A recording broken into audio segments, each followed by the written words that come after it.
जय भोलेनाथ, हर हर महादेव, जय माता रानी। नमस्ते दोस्तों, मैं नीता विक्रम चैनल में आप सबका स्वागत करती हूँ। दोस्तों, प्रदोष का व्रत कलयुग में कामधेनु गाय के समान है।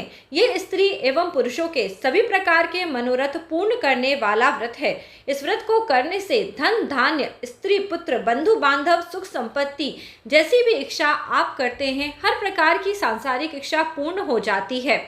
कई वर्ष पहले सूत जी ने नैमिषारण्य के वन में हजारों ब्राह्मणों को प्रदोष व्रत की सभी कथा सुनाई थी, जिसके अनुसार उन्होंने बताया था कलयुग में मनुष्य जब नाना प्रकार के दुखों से दुखी होंगे, उस समय पे यदि वह प्रदोष के व्रत को धारण करेंगे तो उनके जीवन के हर दुख हर कष्ट दूर हो जाएंगे।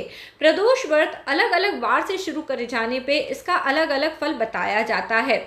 मैंने अपने पहले वीडियो में बताया हुआ है कि किस प्रदोष के व्रत को शुरू करने से हमें क्या फल मिलता है। एक बार आपको और मैं सूक्ष्म रूप से बता देती हूँ। जैसे कि जिन लोगों को संतान नहीं हो रही है, उन्हें कृष्ण पक्ष के शनिवार से प्रदोष का व्रत शुरू करना चाहिए, तो यह संतान प्राप्ति में सहायक होता है। जिन लोगों के जीवन में बहुत ज़्यादा कर्जा है, उन्हें मंगल प्रदोष से व्रत की शुरुआत करनी चाहिए, तो कर्जा दूर होने लगता है। जो लोग अपनी बीमारी हारी से किसी प्रकार से बहुत परेशान हैं, उन्हें रवि प्रदोष से प्रदोष का व्रत शुरू करना चाहिए, तो उनकी बीमारी या उनके रोग दूर होने लगते हैं। इसी प्रकार से दोस्तों, जो सोमवार का प्रदोष बताया गया है, उसके विषय में कहते हैं कि हर मनोरथ, कोई भी ऐसी कामना जिसे आप पूर्ण करना चाहते हैं, उसके लिए सोमवार का प्रदोष रखा जाता है।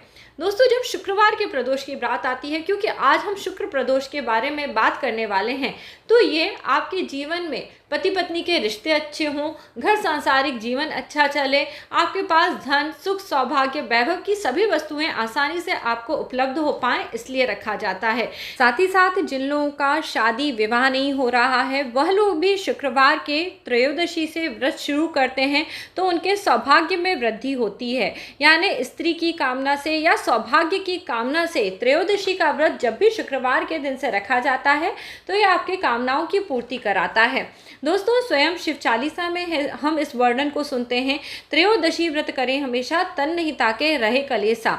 जो लोग भी त्रयोदशी का व्रत एक वर्ष भर कर लेते हैं, उनके जीवन के दुख कष्ट दूर होने लगते हैं। देखिए, त्रयोदशी का व्रत करने मात्र से भोलेनाथ की भक्ति प्राप्त होती है। कलयुग में भी ऐसा कहा जाता है, त्रयोदशी के दिन में जो हम पूजा पाठ करते हैं, शाम के समय जब भोलेनाथ शिव शंभू का अभिषेक करते हैं, तो भोलेनाथ और माता पार्वती उस समय में बहुत प्रसन्न चित्त मुद्रा में होते हैं, जिसके कारण वह अपने भक्तों को मनोवांछित फल प्राप्त होने का आशीर्वाद देते हैं। इस दिन पे हमें पूजन अर्चन के लिए कुछ छोटी छोटी चीज़ें भगवान भोलेनाथ पे जरूर चढ़ानी चाहिए। सबसे पहली बात, आप अपने घर में रखे हुए शिवलिंग का इस दिन पे पूजन कर सकते हैं। शिवलिंग पे साक्षात शिव परिवार का वास होता है, ये मैंने आपको अपने पुराने कई वीडियोस में बताया हुआ है। तो आप पूरा जो शिवलिंग है, शिवलिंग पे शिव परिवार का ध्यान करते हुए अभिषेक करें। इससे भी आपकी जो जीवन की इच्छाएं हैं वो पूरी होने लगती हैं। जिन लोगों के घर में शिवलिंग नहीं है, वो चाहें तो पार्थिव शिवलिंग बनाएं। अपने घर में जो मिट्टी होती है, जैसे गमले में मिट्टी वगैरह होती है, जो साफ मिट्टी होती है, उससे शिवलिंग बना के उसका अभिषेक कर सकते हैं। और सबसे अच्छा दोस्तों उपाय ये होता है कि हम मंदिर जाएं, अपने घर से पानी लेके जाएं, एक लोटा ले लें, उसके अंदर एक बेलपत्री डाल के और उसे एकदम जल से पूरा भर लें, और उसे लेके आप मंदिर शिवालय में चले जाएं। वहाँ पे जाके भोलेनाथ शिव शंभू का दूध, दही, घी, शक्कर, शहद, पूजा का छोटा छोटा सामान लेके जाएं और उनका अभिषेक करें। जैसे कि इत्र ले जाएं, थोड़ा सा भस्म ले जाएं, धतूरा ले जाएं, भांग ले जाएं, जो जो चीज़ आपको उपलब्ध हो, ये सभी चीज़ें वैसे आपको घर पर ही रखना चाहिए, जिससे कि आप शिव पूजन पूर्ण विधि के साथ कर पाएं। तो इन्हें लेके आप शिव जी के मंदिर जाइए। कोशिश करिए कि शाम के समय आप शिव पूजन करें। जैसा कि मैंने आपको बताया, प्रदोष व्रत, इसका समय से बहुत अधिक महत्व होता है। पूरे व्रत का नाम ही प्रदोष काल के ऊपर है। प्रदोष काल हमेशा सूर्य अस्त से 2 घंटे पहले शुरू होता है और 2 घंटे बाद यह समाप्त हो जाता है। तो शाम के समय में आप भोलेनाथ शिव शंभू के मंदिर जाएं। जब मंदिर में जाएं तो आप 12 बार भोलेनाथ के मंदिर का घंटा बजाएं। आप सब सोच रहे होंगे मैं आपको 12 बार भोलेनाथ के मंदिर का घंटा बजाने क्यों बोल रही हूँ, क्योंकि आप सबको पता है 12 शिवलिंग, 12 यानी 12 शिवलिंग हैं। जब आप 12 बार भोलेनाथ के मंदिर का घंटा बजाते हैं तो आप एक एक शिवलिंग का ध्यान कर सकते हैं, उनका नाम ले सकते हैं, या ध्यान नहीं भी करते तो केवल हर हर महादेव, हर हर महादेव कहते हुए जब आप 12 बार ये शिवलिंग का जो घंटा मंदिर का है ये बजा देते हैं तो आपके जीवन में जो भी दुख होते हैं, हर तरह के दुख शांत होने लगते हैं। देखिए, अगर मंदिर में घंटी नहीं है तो आप उसकी जगह 12 बार अपने हाथ से ताली बजा के भी पूजन अर्चन के लिए शुरुआत कर सकते हैं। सबसे पहले आपको भोलेनाथ का, जैसे कि मैंने बताया, कुछ नहीं है तो केवल जल से अभिषेक करें। देखिए, पूरे वर्ष भर में सावन के महीने में केवल जल से भी यदि अभिषेक करा जाता है तो भोलेनाथ आपकी इच्छा की पूर्ति करते हैं। अब जिसके पास जल के अलावा भी सब सामान है वह दूध, दही, घी, शक्कर, शहद से अभिषेक करें। और अभिषेक करते समय एक बात का आपको ध्यान देना है, आप निरंतर आप वहाँ पे भगवान के जो नाम हैं आप वो लेते रहें, जैसे कि हराय नमः, महेश्वराय नमः, शूलपाणये नमः, पिनाकपाणये नमः, शिवाय नमः, पशुपतये नमः। ये मैंने आपको कुल 6 या 5 नाम बताए हैं। ये निरंतर पूजा के समय जब लिए जाते हैं तो ये आपकी जो बातें हैं ये भगवान तक सीधे पहुंचती हैं, क्योंकि हम ईश्वर को जितनी अधिक श्रद्धा और भक्ति से याद करते हैं वो हमारी पूजा उसी प्रकार ग्रहण करते हैं। और सबसे अच्छे से जब मूर्ति पूजन करें तो महादेवाय नमः, क्योंकि भोलेनाथ केवल देव नहीं है, वो देवों के भी देव हैं, महादेव हैं। उन्हें हम पितामह के रूप में पूजन अर्चन करते हैं और उनकी मूर्ति का पूजन करने मात्र से आपके मनोवांछित फलों की आपको प्राप्ति होने लगती है।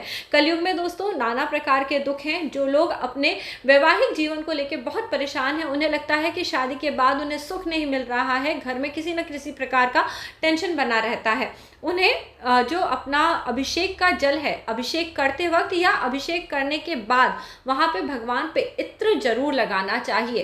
देखिए, हम सभी देवी देवताओं का श्रृंगार करते हैं, सभी देवी देवताओं को श्रृंगार पसंद होता है, पर भोलेनाथ को श्रृंगार अत्यधिक पसंद है।